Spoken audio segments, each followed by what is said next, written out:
How to be alone and how to enjoy it. Learning how to be alone is such an important skill, especially as an adult. And for me, I mastered this very early on, and I really want to make this video because I know a lot of people struggle with this, and I completely understand how you feel because I used to struggle with this as well. But once you learn this, you're going to feel so much more free.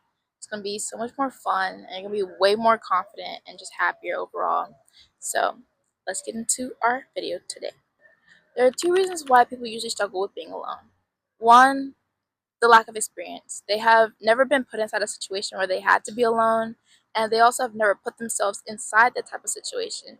And two, which is probably the biggest reason as to why, and I completely understand it, is the fear of judgment. You fear that people are going to judge you being alone. And yeah, I totally understand it. But I also really need you to know that people are not worried about you. They are worried about themselves. People have so many other different problems, so many different responsibilities that are on their head. They are not worried about you. And another thing is, most times when you're out in public or you're, doing something, um, they're strangers. You're probably never going to see them again. So that's fine in itself. But yeah, and you know that nobody's worried about you. Everybody's very focused on themselves. They have so many different responsibilities, so many different problems that they're worrying about. They're not worried about you. And if they are, that's very weirdo behavior. Why do they care about you so much? And why do they put so much energy into judging you? Like, that doesn't make sense. So yeah, don't worry about them. They're weirdos. So now I want to talk about how to overcome the fear of being alone. Now, there's only really one way. You have to just do it. You have to do it a couple of times. You can't just do one time like, oh, that's enough. No, you have to do it a few times. And I'm not going to push you, just do it maybe like 3 to 4 times. And trust me, you're gonna be like, oh, this isn't too bad. I can do this. So now you're probably asking, okay, like, Mackenzie, I want to start, but I don't really know where to start. Get hobbies. You're an adult, you have to have hobbies. And I totally understand because I was struggling with hobbies when I first became an adult. And I can tell you some of the reasons as to why people struggle with being like having hobbies as an adult. One, they've never developed anything alone that they can call a hobby, which is totally understandable. Two, the fear of being bad at something new. I want to let you know it's your first time doing it, so you are going to be bad, unless you're a prodigy. But most, like, even these greatest athletes ever, you think that they picked up their, sport and they were just amazing at it? Probably not. They probably weren't that great. But they worked at it and then they was like, oh, I love this, and they became great at it. So it's totally okay. It's your first time. You probably are going to be bad. Three is the pressure of always being productive. Now, this is something I'm still struggling with. But that's one of the reasons as to why. Four is just the lack of time and energy. We're adults. We're busy. We get off of our 9 to 5. It makes sense. We just don't have the time, and we just don't. We're tired. We want to go home. When we get off our job, we want to go home. We want to go to sleep. Makes sense. So now you need to find hobbies that work for you. Now, some of the hobbies that help me is journaling. I love journaling. I have a Studio Ghibli like journal that I got from my brother and my sister-in-law that I just write in. I do, little like journal entries and poetry and creative like writing and things like that and brainstorming. Absolutely love it. I highly recommend it. It's so therapeutic, and yeah, I love it. It's so fun, and I plan on just doing it until I'm like old because it's absolutely amazing. Another thing is content creation, which I'm doing right now. I find it so fun to do this, which is amazing. Another thing that I'm doing is cooking.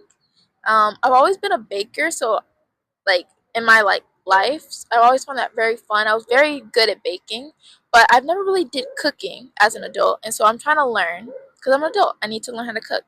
So that's one of the other things that I'm doing. And another thing that I love to do is solo dates, which brings me to my next topic. So, you know how to be alone inside the comfort of your own home. We now need to teach you how to be alone, outside in public, which is the real scary part. Now, I have a few places that are probably a really great recommendation for you or really good for beginners. So, one is movies. So, instead of a movie theater, it's usually dark, so nobody can see you. And also, people are more worried about how they just spent $20 on a movie ticket and, $50 on popcorn and a drink than to be like worrying about you being alone. So, yeah, movies are great. It's dark, nobody can see you, and everybody's focused on the film anyway. So, that's one. Two is parks, which I'm in one right now. And usually you can find a lot of people who are alone. If that's like a yoga person or a runner by themselves or somebody just like chilling, just like vibing, with nature. Like if they're alone, then it's okay if you're alone. So a park is a great place. And then another one is grocery stores. Usually when you're at a grocery store, people are very like people just want to go home. People just want to get their groceries. They want to get their items. They want to go to their aisle and get out. They don't want to stay too long. So they're not really not focused on you. Like they're on a mission. Their mission's too dire to really, worry about you being by yourselves. And a place that I really recommend is Trader Joe's. I've been in love with Trader Joe's. So highly recommend that one. And then another one is cafes. Cafes, people are really sucked into their laptops. Like they don't even lift up their head. So they won't lift up their head to see you. So, that's a great place to start. And honestly, you can just sit down and just be sucked into your iPad or laptop as well and bypass anybody else who's being alone. So that's a great place to start. So I would say those movies, parks, cafes, grocery stores, all great places for beginners to try on doing solo dates. So now I want to bring you to my final thoughts. Stop worrying what other people are thinking about you. They're not worried about you. They have so many other problems, so many different responsibilities. And if they are worrying about you, it's very weirdo behavior. Why are you wasting your time on judging me? So don't worry. Trust me, people are just worried about themselves. They're not worried about you. And you're probably also never going to see them again. And then two, just do it. Just do it a couple of times. Trust me. After you do it a few times, you're like, oh, I can do this. I got this. Another thing is find hobbies. You have to find hobbies. You're an adult now. You have to. You have to. And then, take yourself on some solo days. Go to the movies. Go to a cafe. Go to a park. Go to a grocery store. Great beginners. And trust me, you're going to be feeling so much more confident, so much more happier. You're going to be feeling so much more free. And I want you to come back to this video and thank me after you do it. Yeah. So if you like this video, comment, like, share, comment down below if you tried it, or if you plan on trying it.